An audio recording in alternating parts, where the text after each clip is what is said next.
Okay, really excited today because I have a huge box with a mega amazing thing inside it. This is something that I've wanted ever since I was younger and never got. So this cost me £80 from eBay with postage included. So it's about $100, maybe 90 something dollars. I'm really excited about this. Let's just get it opened up and have a look.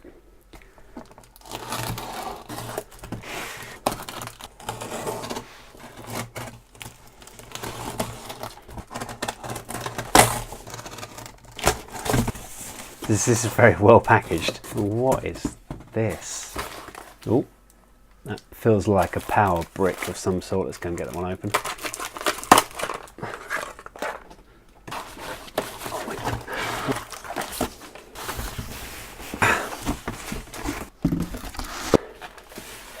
Is a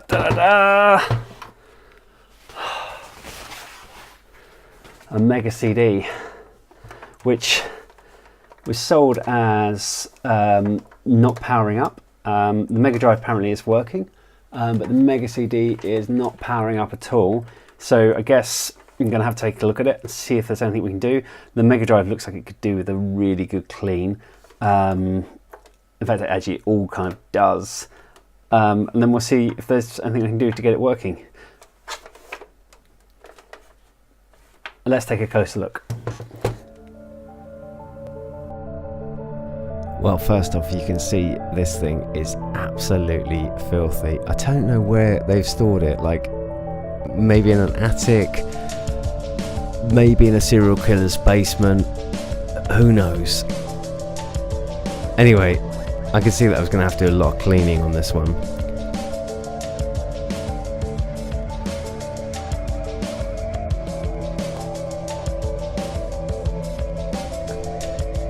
Now, the first thing I found quite difficult was actually separating the two units. I've never had one of these before in my life. I thought that side button or the side thing was actually a lock to unlock it. In fact, it's a fairly simple process. You just have to slide the whole Mega Drive to the left. But that took me a long time to work out. So with that off, it was time to take a look at the Mega CD. Like I say, I've only ever seen this around at friends once, and it was as the Mega Drive was on its way out, and actually the Mega CD was very cheap. He managed to pick up a really cheap one and a load of cheap games to it as well. His was considerably more cleaner than that. Mine came with this power supply, which I plugged in and plugged into the back of the Mega CD. It only came with one power supply, and what I realised is that you have to have both the Mega CD plugged in and the Mega Drive plugged in order to switch the Mega CD on.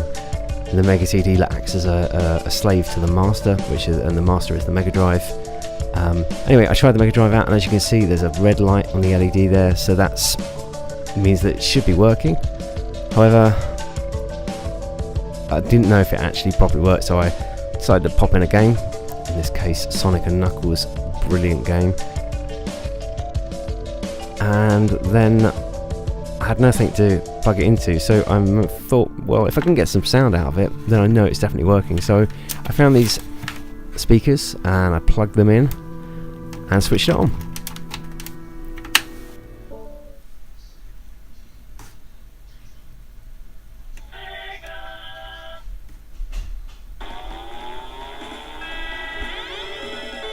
Well, as you can hear, it worked, or certainly the sound was working, so there's a good chance that the rest of the Mega Drive was working as well.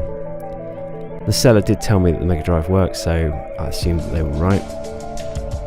I had no way of displaying it though whatsoever. All of my screens are VGA or they're HDMI, so I knew that the Mega CD wasn't working. The seller did tell me that there was no power coming through to it, which probably meant the fuse was gone.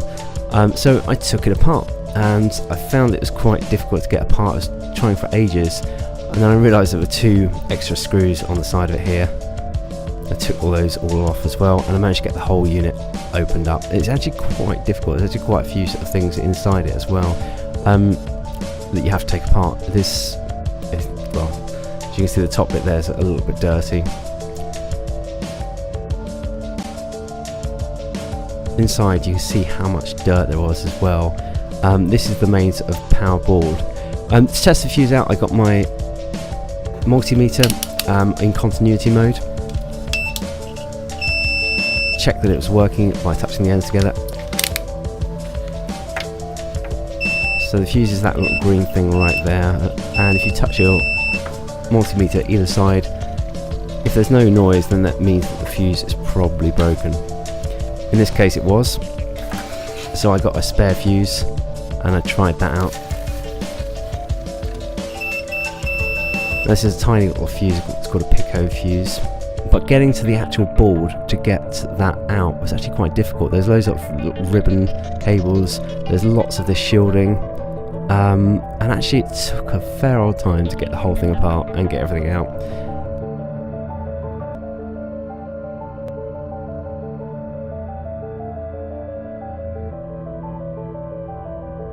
Now with all that RF shielding off, you can see there's the naked CD drive, and then the motherboard starts to get exposed as well.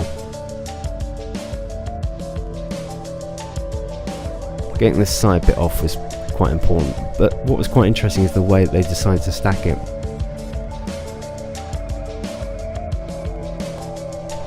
That is just really a circuit board that's been plugged into the side of that thing, and that bit there is just really a kind of U-bend for the Mega Drive and the Mega CD to link up.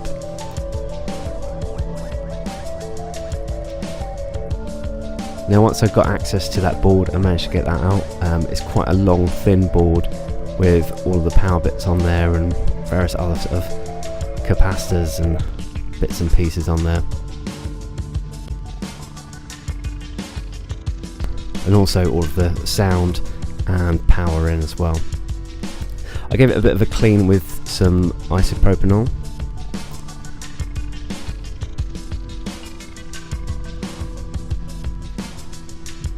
Mainly because it was really filthy. And then you can see the fuse. Now as you can see, as I was moving it, the fuse actually broke in two there. That's how broken it was. This bit I should really have used a circuit board holder, but what I ended up doing is just heating the solder from the back there and using gravity to let the thing fall out. Here are the parts that came out, and then I was left with this.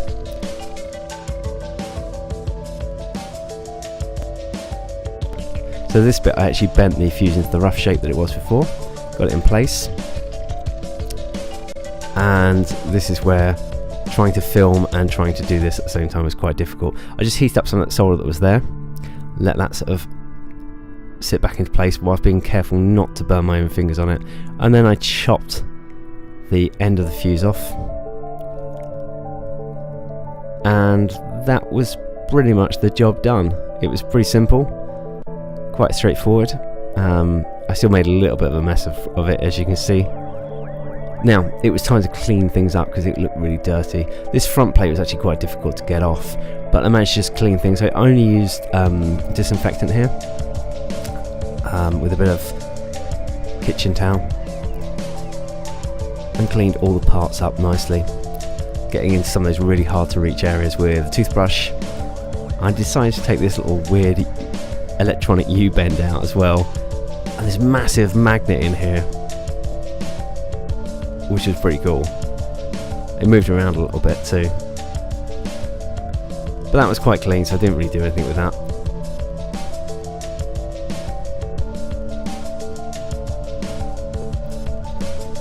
So next was the big thing of putting it all back together.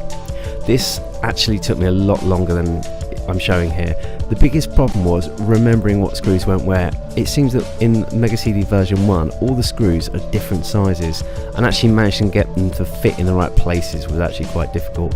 And also remembering where some of those shielding bits went and which order they went in. It took me a few attempts, but I managed to work it all out in the end. I actually had to go back and look at a couple of bits of film to see which screws I put in, and this was the most difficult part of all. Getting that front plate in was an absolute nightmare. Now finally I put it all back together, and even then I kept forgetting parts and leaving parts out and having to go back and open it up again slightly and put a new bit in. Like for instance here where I put the ribbon cable in and then realised I got to put the shielding in, so I have to take the ribbon cable out, put the shielding on, and then put the ribbon cable back in again. Finally, with the whole thing back together, I left the main screws off so that I could easily get access to it if it didn't work. Then I turned my attention to the Mega Drive. This thing is filthy. It's got dirt everywhere. I just had to take the thing apart and clean it. I couldn't live with myself having that as a Mega Drive. So I took the bottom plate off.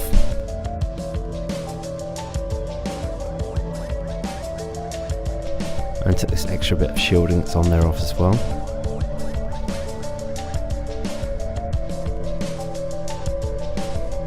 And then it was time to take the Mega Drive apart.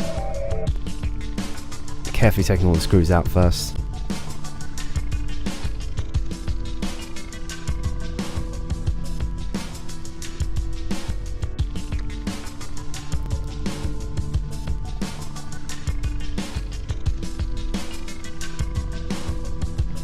And then when I got the lid off, I was shocked to see just how much dirt was under there, how filthy this thing was. I mean, look at this.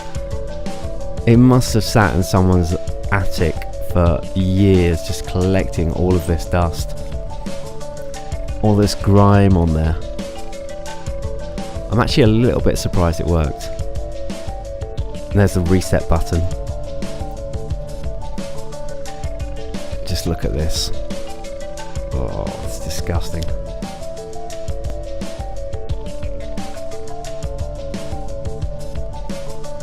This thing is dirtier than some of my thoughts. It's absolutely filthy.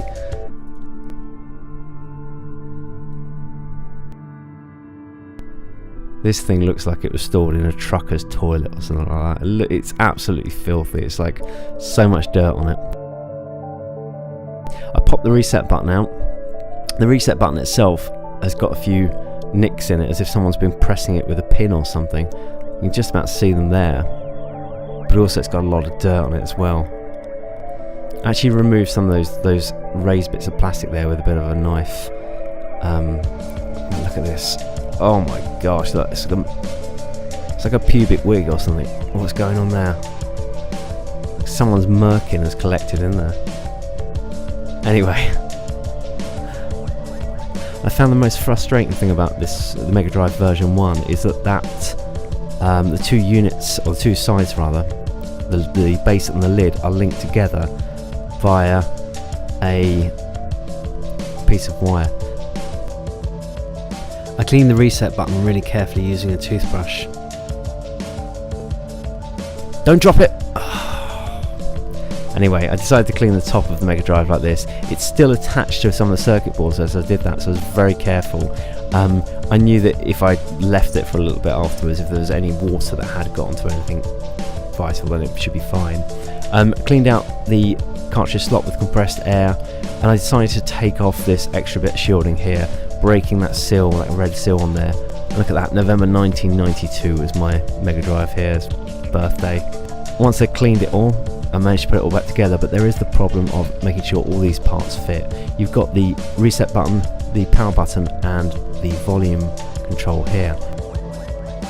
And they've got to fit with these plastic bits over here, because if they're not in the right positions, then you can't get the whole thing back together properly. So everything has to be in the right place, and be very careful as you put it back on.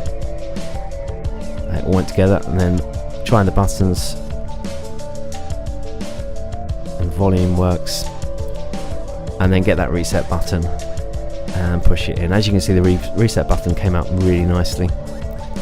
It's actually grey after all that, and it goes, clicked into place.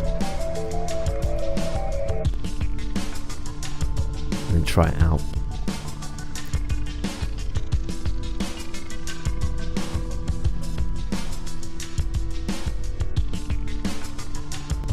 All that's left now is to put all the screws back in.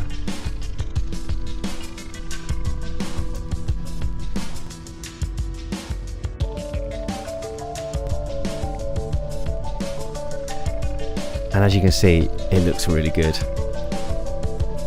On goes the bottom plate there. This thing helps hook the two pieces together. Anyway, I placed them together, but there was still the problem I didn't have an extra power cable. So I quickly had a look in my random box of stuff, and there right on the top was exactly the adapter that I needed.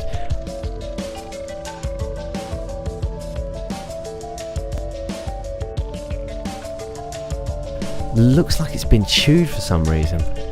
Anyway, as luck would have it, I was walking down our stairwell one day in our block of flats, and there was a TV. And it was a nice cathode ray tube, nice CRT TV. So I think people are getting rid of it, so it's okay to take it. So I took it, got it home, plugged it in, and here goes moment of truth.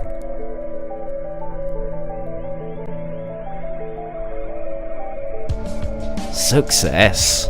Free TV. Anyway, I plugged in a controller, plugged in the Mega Drive to the TV, turned the TV on, changed the channel, and it all worked. Perfect. Mission accomplished.